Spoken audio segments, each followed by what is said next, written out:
On the Divine Names and the Mystical Theology, Part 5.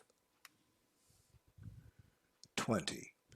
The true answer whereunto will be that evil causes no existence or birth, but only debases and corrupts, so far as its power extends, the substance of things have being.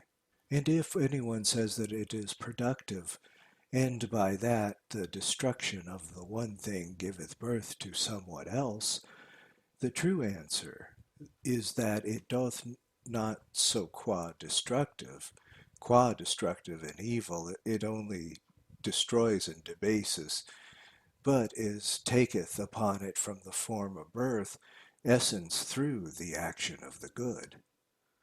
Thus evil will be found to be destructive force in itself, but a productive force through the action of the good. Qua evil it neither hath being nor confirms it. Through the action of the good it shall hath being, yea, a good being, and confers being on good things. Or rather, since we cannot call the same thing both good and bad in the same relations, nor are the destruction and birth of the same thing in the same function or faculty, whether productive or destructive, working in same relations. Evil in itself hath neither being, goodness, productiveness, nor power of creating things which have being in goodness. The good, on the other hand, whenever it becomes perfectly present, creates perfect, universal, and untainted manifestations of goodness, while the things which have a lesser share therein are imperfect manifestations of goodness, and mixed with other elements through lack of the good. In fine, evil is not in any wise good, nor the maker of good, but everything must be good only in proportion as it approaches more or less unto the good. Since the perfect goodness penetrating all things reacheth not only to the holy good beings around it, but extendeth even until the lowest things, being entirely present unto some, and in a lower measure to others, and unto others in the lowest measure, according as each one is capable of participating therein. Some creatures participate wholly in the good, others are lacking in it less or more, and others possess a still fainter participation therein, while to others the good is present, but for if the good were not present only in a manner proportioned unto each, then the divinest and most honorable thing would be no higher than the lowest. How, pray, could all things have a uniform share in the good, since not all are equally fit to share entirely therein? But in truth the exceeding greatness of the power of the good is shown by this, that it giveth power even to the kings which lack it, yea, even unto that very lack itself, inasmuch as even here is to be found some kind of participation in it. And if we must needs boldly speak the truth, even the things that fight against it possess through its power their being and their capability to fight. Or rather, so to speak, all creatures in so far as they have being are good and come from the good, and in so far as they are deprived of the good, neither are good nor have they being. For the case of other qualities, such as heat or cold, the things which have been warmed have their being even when they lose their warmth. And many of the creatures there are which have no life or mind, and in like manner God transcendeth all being, and so is superessential. and generally, in all other cases, through the quality begun or hath never been present, the creature yet have being and can subsist. But that which is utterly bereft of the good never had, nor hath, nor ever shall have, no, nor can have any sort of being whatever. For instance, the depraved sinner, through the bereft of the good by his brutish desire, is in this respect unreal and desires unrealities. But still he hath a share in the good, in so far as there is in him a distorted reflection of true love and communion. And anger hath a share in the good, in so far as it is a movement which seeks to remedy apparent evils, converting them to that which appears to be fair.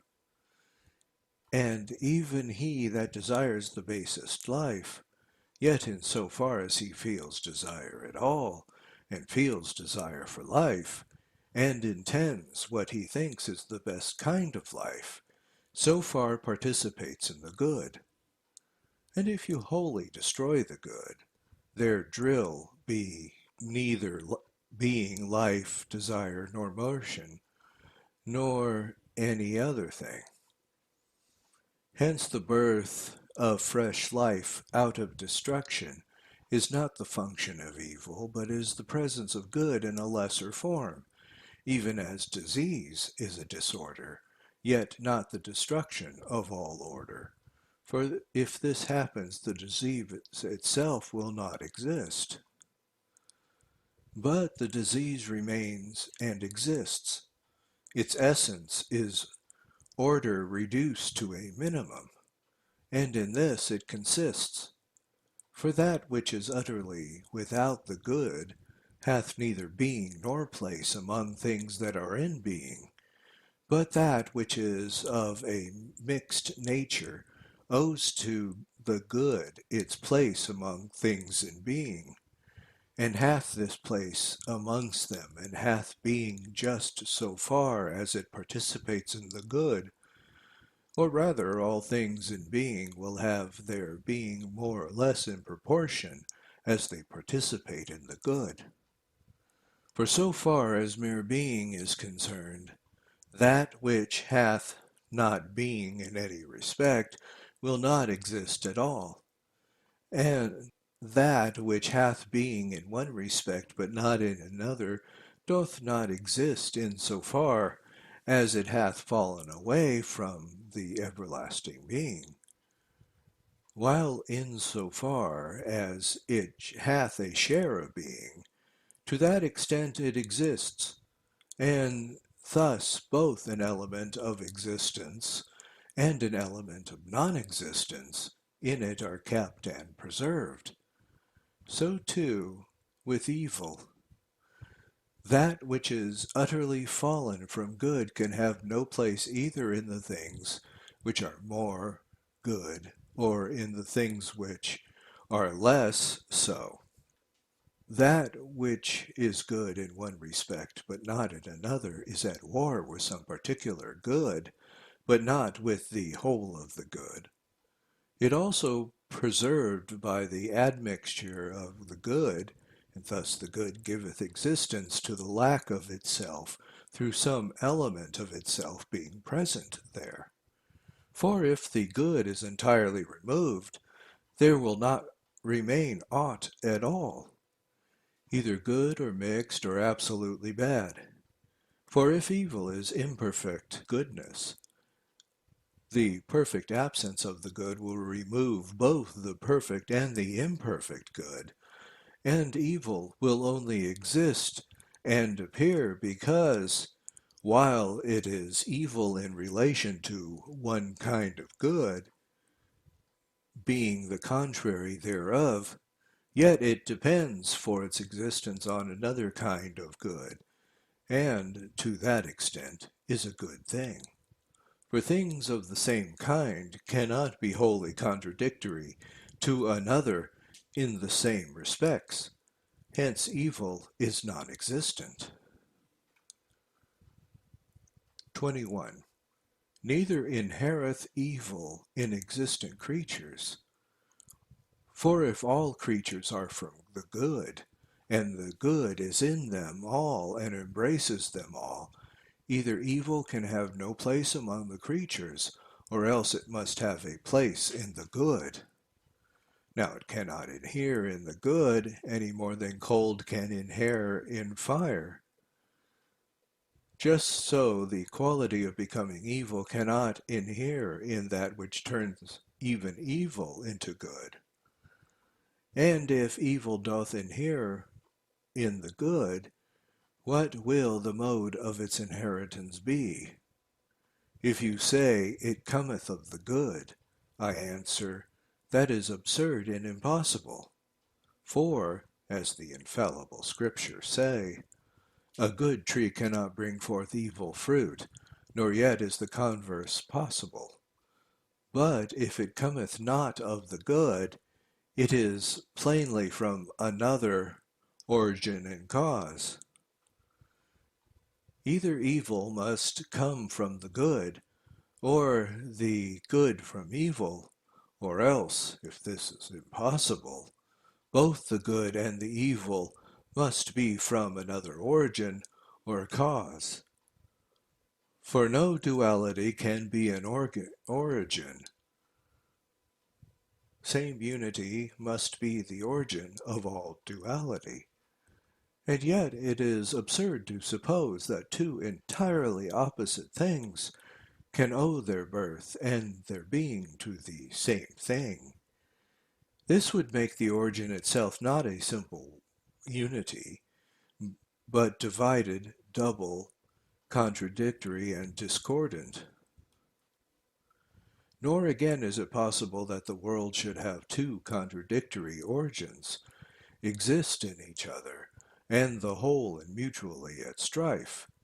For, were this assumed, God cannot be free from pain, nor without a feeling of ill, since there would be something causing him trouble.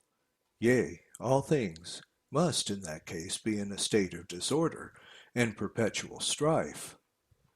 Whereas the good imparts a principle of harmony to all things, and is called by the sacred writers peace and the bestower of peace. Hence it is that all good things display a mutual attraction and harmony, and are the offspring of one's life, and are disposed in a fellowship towards one good, and are kindly of like nature, and benignant to another. So evil is not in God, and it is not divine, nor cometh it of God, for he either is not good, or else he worketh goodness and bringeth good things into existence. Nor acts he thus only at the same time, and not at others, or only in the case of some things, but not of all. For were he to act thus, he must suffer a change and alteration, and that in respect of the divinest quality of all, causality. And if the good is in God as his very substance, God must, in changing from the good, sometimes exist and sometimes not exist. Doubtless, if you feign that he hath the good by mere participation therein, and it derives it from another, in that case he will, forsooth, sometimes possess it and sometimes not possess it. Evil, therefore, doth not come from God, nor is it in God either absolutely or temporally. 22. Neither inhereth evil in the angels. For if the good angel declares the divine goodness, he is in a secondary manner, and by participation, that which the subject of his message is in a primary and causal manner. Thus the angel is an image of God, a manifestation of the invisible light, a burnished mirror, bright, untarnished, without a spot or blemish, receiving, if it is relevant to say so, all the beauty of the absolute divine goodness and, so far as may be, kindling in itself with unallowed radiance the goodness of the secret silence. Hence evil inheriteth not in the angels. They are evil in so far as they must punish sinners. But in this respect, even those who chastise wrongdoers are evil, and so are the priests who exclude the profane man from the divine mysteries. But, indeed, 'tis not the suffering of the punishment that is evil, but being worthy thereof. Nor yet is a just exclusion from the sacrifices evil, but to be guilty and unholy and unfit for those pure mysteries of evil. 23. Nor are the devils naturally evil, for, were they such, they would not have sprung from the good, nor have a place among existent creatures, nor have fallen from goodness, being by their very nature always evil. Moreover, are they evil with respect to themselves and to others? If the former, they must also be self-destructive. If the latter, how do they destroy? And what do they destroy? Do they destroy essence, or faculty, or activity? If essence, then, first, they cannot destroy it, contrary to its own nature, for they cannot destroy things which by their very nature are indestructible, but only things which are capable of destruction. And, secondly, destruction itself is not evil in every case and under all circumstances, nor can any existent thing be destroyed so far as its being in nature act, for its destruction is due to a failure of its natural order, whereby the principle of harmony and symmetry grows weak, and so cannot remain unchanged. But weakness is not complete, for, were it complete, it would have annihilated both the process of destruction and the object which suffers it, and such a destruction as this must be self-destructive. Hence, such a quality is not evil, but imperfect good. For that which is wholly destitute of the good can have no place among the things that have being. And the same is true of destruction, when it works upon a faculty or activity. Moreover, how can the devils be evil, since they are sprung from God? For the good produceth and createth all good things. But it may be said that they are called evil in so far as they exist, for they are from the good and had a good existence given them. But in so far as they do not exist, having been unable, as Scripture saith, to keep their original state. For in what, pray, do we consider the wickedness of the devils to consist except their ceasing from the quality and activity of divine virtues? Otherwise the devils are naturally evil, but they must be always evil. But evil is unstable. Hence, if they are always in the same condition, they are not evil. For to remain always the same is a property of the good. But if they are not always true, then they are not evil by their natural constitution, but only through a lack of angelic virtues. Hence they are not utterly without the good, seeing that they exist and live and form intuitions, and have within them any movement of desire at all. But they are called evil because they fail in the exercise of their natural activity. The evil in them is a warping, a declension from their right condition, a failure, an imperfection, an impotence, and a weakness. Loss and lapse of that power which would preserve their perfection in them. Moreover, what is the evil in the devils? Brutish wrath, blind desire, headstrong fancy. But these qualities, even though they exist in the devils, are not wholly, invariably, and essentially evil. For in other living creatures, not the possession of these qualities, but their loss, is destructive of the creature, and hence is evil, while their possession preserves the creature and enables the creature possessing them to exist. Hence the devils are not evil in so far as they fulfill their nature, but in so far as they do not. Nor hath the good bestowed complete upon them been changed. Rather they had fallen from the completeness of the gift. And we maintain that the angelic gifts bestowed upon there have never themselves suffered change, but are unblemished in their perfect brightness, even if the devils themselves do not perceive it through blinding their faculties of spiritual perception. Thus, so far as the existence is concerned, they possess it from the good, and are naturally good, and desire the beautiful and good in desiring existence, life, and intuition, which are existent things.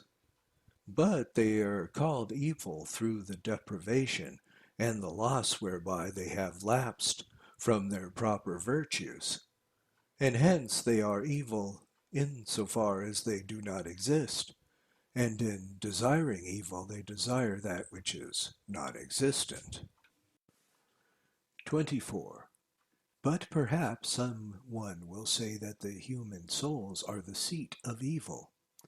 Now if the reason alleged is that they have contact with evil temptations, then they should take forethought to preserve themselves therefrom.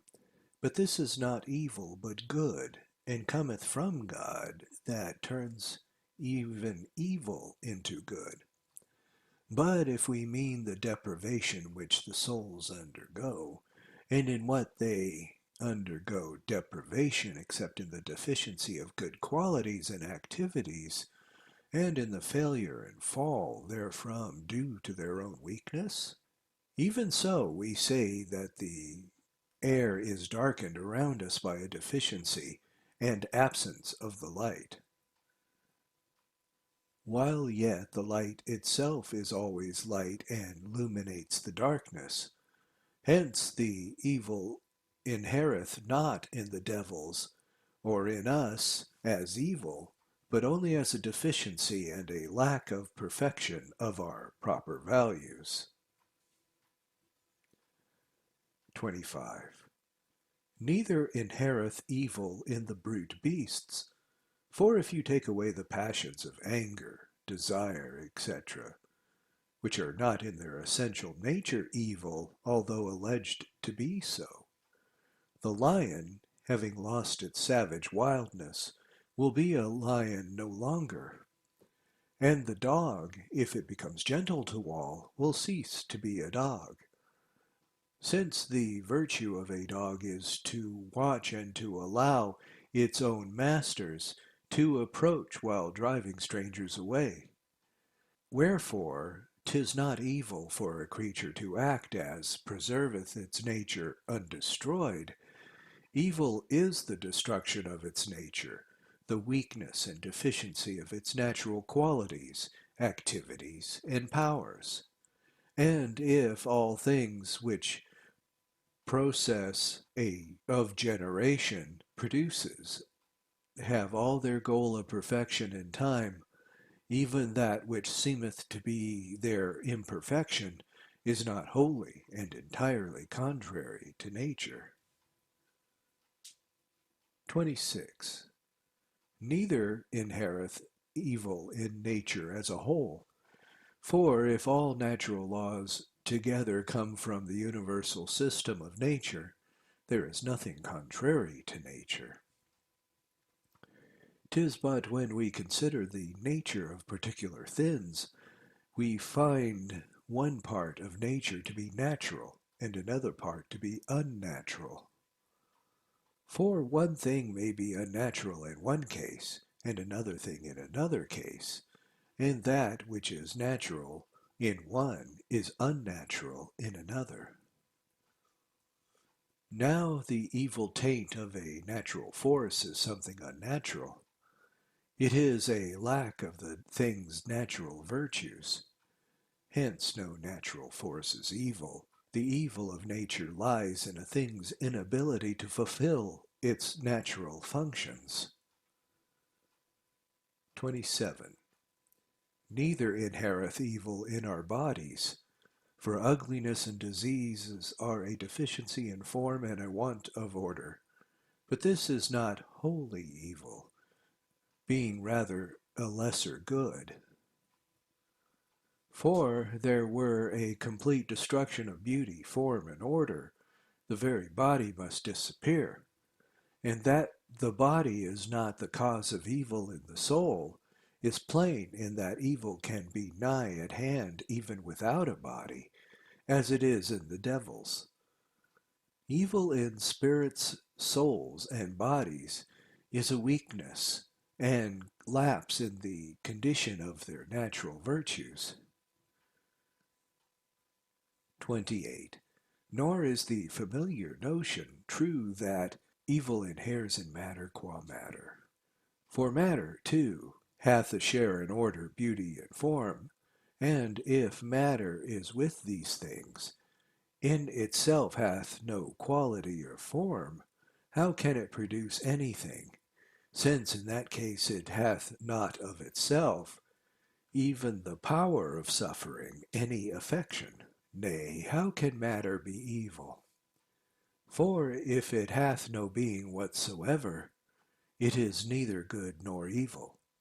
But if it hath a kind of being, then, since all things have being come from the good, matter must come from the good, and thus enter the good produces evil.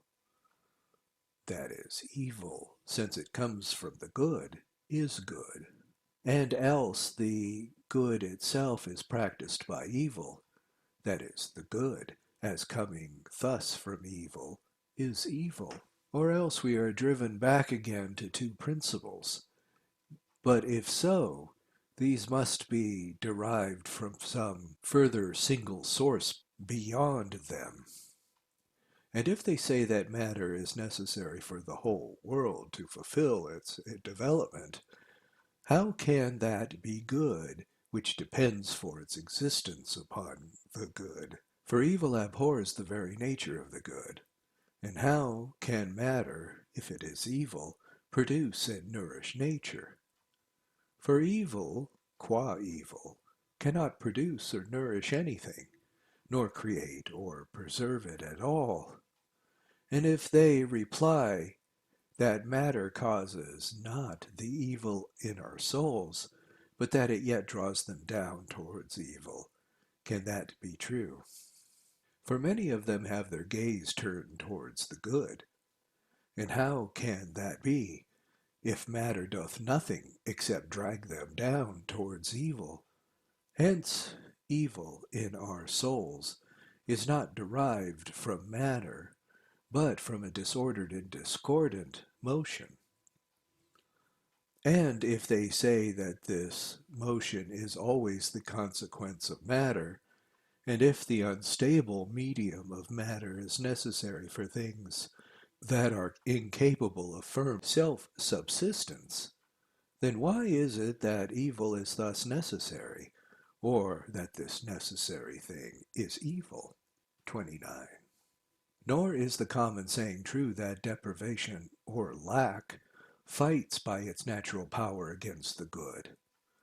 For a complete lack of is utterly impotent, and that which is partial hath its power, not in so far as it is a lack, but in so far as it is not the perfect lack. When the lack of the good is partial, evil is not as yet. When it becomes perfect, evil itself vanishes. 30. In fine, good cometh from the one universal cause, and the evil of many partial deficiencies. God knows evil under the form of good, and with him the causes of evil things or faculties produce of good. And if evil is eternal, creative, and powerful, and if it hath being and activity, whence hath it these attributes? Come they from the good, or from evil by the action of the good, or in some other cause by the action of them both? All natural results arise from a definite cause, and if evil hath no cause or definite being, it is unnatural. For that which is contrary to nature hath no place in nature, even as unskilfulness hath no place in skilfulness. Is the soul, then, the cause of evils, even as fire is the cause of warmth? And doth the soul, then, fill with evil whatsoever things are near it? Or is the nature of the soul in itself good? Yet while in its activities the soul is sometimes in one state, sometimes in another. Now, if the very existence of the soul is naturally evil, whence is that existence derived? From the good creative cause of the whole world? If it is this origin, how can it be, in its essential nature, evil? For all things sprung out from this origin are good. But if it is merely evil in its activities, even so this condition is not fixed. Otherwise, if it doth not itself also assume a good quality, what is the origin of the virtues? They remain but one alternative. Evil is a weakness and deficiency of good. 31. Good things have all one cause. If evil is opposed to the good, then hath evil many causes. The efficient cause of evil results, however, are not any laws and faculties, but an impotence and weakness, and an inharmonious mingling of discordant elements. Evil things are not immutable and unchanging, but indeterminate and indefinite, the sport of alien influences which have no definite aim. The good must be the beginning and the end of all evil things. For the good is the final purpose of all things, good and bad alike. For even when we amiss, we do so from a loving longing for good. For no one makes evil his indefinite object when performing any action. Hence, evil hath no substantial being, but only a shadow thereof, since good is not itself, is the ultimate object for when it comes into existence. 32. Unto evil we can attribute but an accidental kind of existence. It exists for the sake of something else, and it is not self-originating, and hence our action appears to be right, for it hath God as its object. 'Tis proven, then, that our purpose is different from our action. Thus evil is contrary to progress, purpose, nature, cause, principle, and law, will, and being. Evil is, then, a lack, a deficiency, a weakness, a disproportion, an error purposeless, unlovely, lifeless, unwise, unreasonable, imperfect, unreal, causeless, indeterminate, sterile, inert, powerless, disordered, incongruous, indefinite dark, unsubstantial, and never in itself possessed of any existence whatever. How, then, is it that admixture of the good bestows any power upon them? For that which is altogether destitute of good is nothing and hath no power. And if the good is existent and is the source of will, power, and action, how can its opposite, being destitute of existence, will, power, and activity, have any power against it? Only because evil things are not entirely the same in all cases and in all relations. In the case of a devil lieth in the being contrary to spiritual goodness, in the soul it lieth in the being contrary to reason, and in the body it lieth in being contrary to nature. 33. How can evil things have an existence at all if there is a providence? Only because evil, as such, hath no being, neither inherent in things that have being, and not that hath being is independent of providence, for evil hath no being at all, except when commingled with the good. And if no thing in the world is without a share in the good, and evil is the deficiency of good, and no thing in the world is utterly destitute of good, then the divine providence is in all things, and nothing that exists can be without it.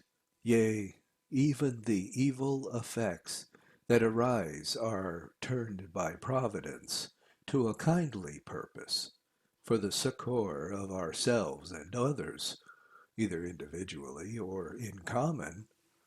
And thus it is that Providence cares individually for each of these particular things in all the world. Therefore we shall pay no heed to the fond argument so often heard that Providence shall lead us into virtue even against our will.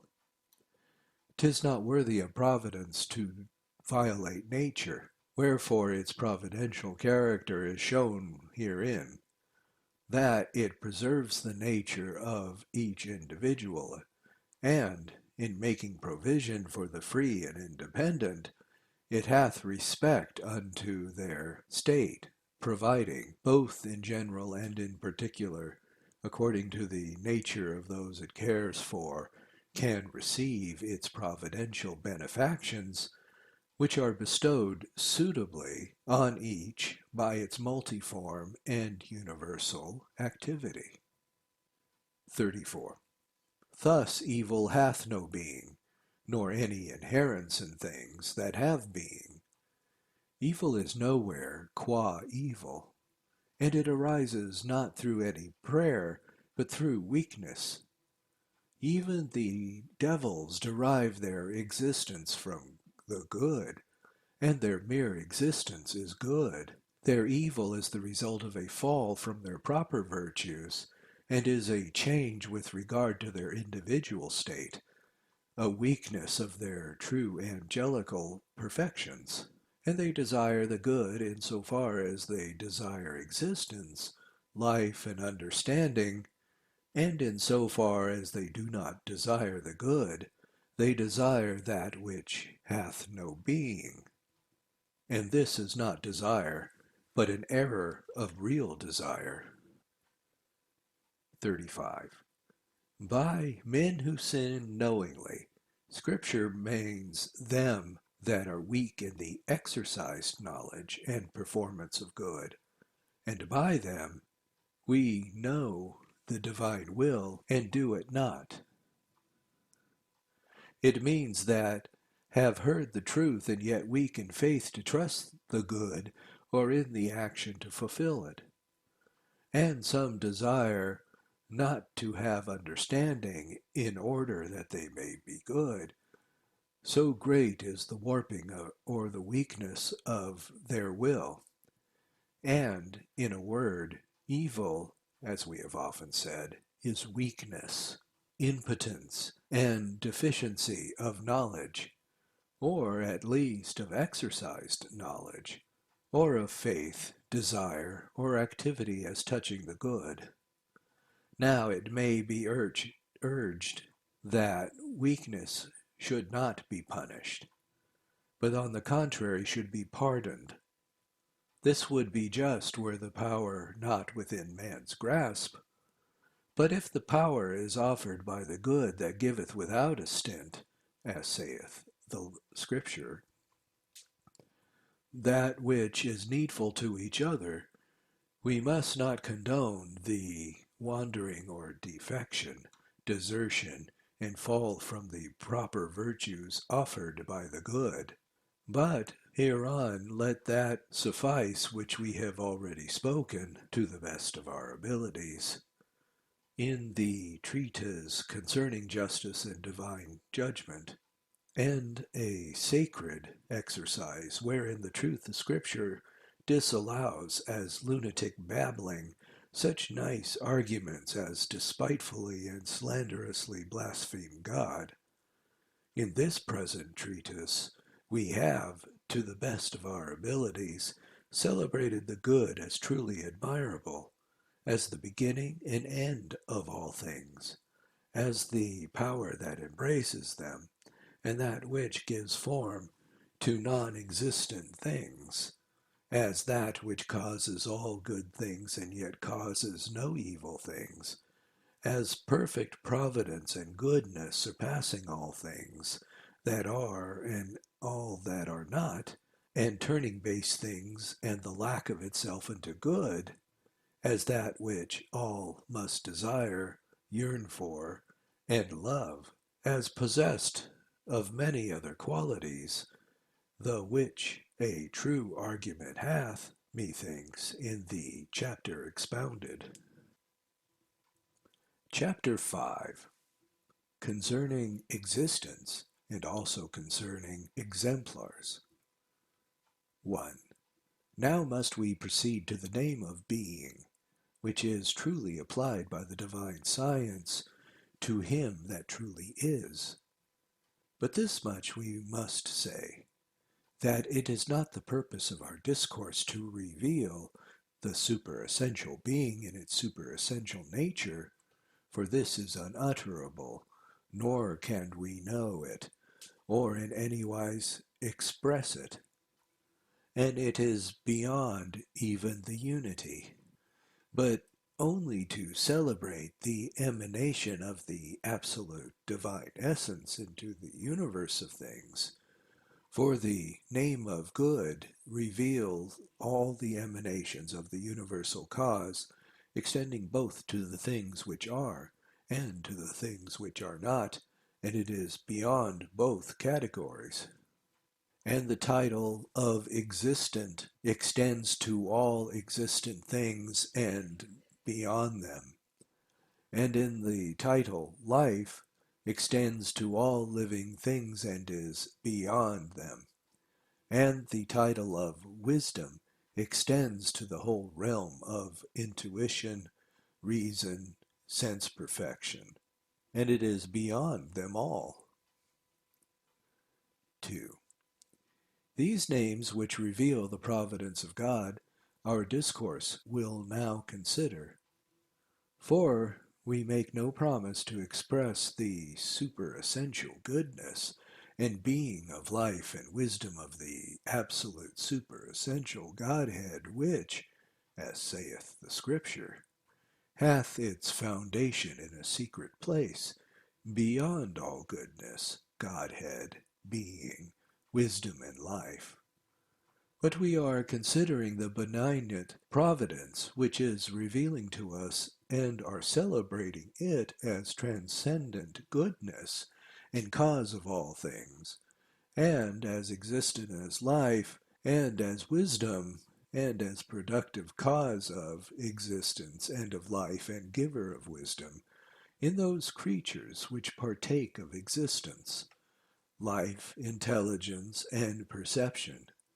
We do not regard good as the same thing, the existent as another, or the life or wisdom as another, nor do we hold that there are many causes and different Godheads producing different effects and subordinates one to the other, but we hold that one is the universal source of emanations and the possessor of all the divine names we declare, in that the first name expresses perfect providence of one God, and other names express certain more general or more particular modes of his providence. 3. Now some may say that, how is it, since existence transcends life, and life transcends wisdom, that living things are higher than things which merely exist, and sentient things than those which merely live, and the reasoning things that those which merely feel, and intelligences than those which only have reason? Why do the creatures rise in this order to the presence of God and to a closer relationship with him? You would have expected those which participate in God's greater gifts to be the higher and to surpass the rest. Now, if intelligent beings were defined as having no existence or life, the argument would be sound. But since the divine intelligences do exist in a manner surpassing other existences, and live in a manner surpassing other living things, and understand and know in a manner beyond perception and reason, and in a manner beyond all existent things, participate in the beautiful and good, they have a nearer place to the good in that they especially participate therein, and have from it received both more and greater gifts, even as creatures possessed of reason are exalted by the superiority of reason above those which have but perception, and these are exalted through having perception and others having life. And the truth, I think, is that the more anything participates in the one infinitely bountiful God, the more it is brought near to him and made diviner than the rest. 4. Having now dealt with this matter, let us consider the good as that which really is, and give their being to all that exist. The existent God is, by nature of his power, superessentially above all existence. He is the substantial cause and creator of being, existence's substance and nature, the beginning and the measuring principle of ages, the reality underlying time and the eternity underlying existences, the time in which created things pass, the existence of those that have any kind of existence, the life process of those which in any way pass through the process. For him, that is come eternity, essence, being, life process, and that which passes through such process, the things which inherit existent things, and those which are under any power whatever, possess an independent subsistence. For God is not existent in any of the ordinary sense, but a temple and an indefinable manner, embracing and anticipating all the existence in him. Hence he is called King of the Ages, because in him and around him all being is and subsists, and he neither was, nor will be, nor hath entered the life process, nor is doing so, nor ever will, or rather he doth not even exist, but the essence of existence and things that exist, and not only the things that exist, but also their very existence comes from him that is before the ages.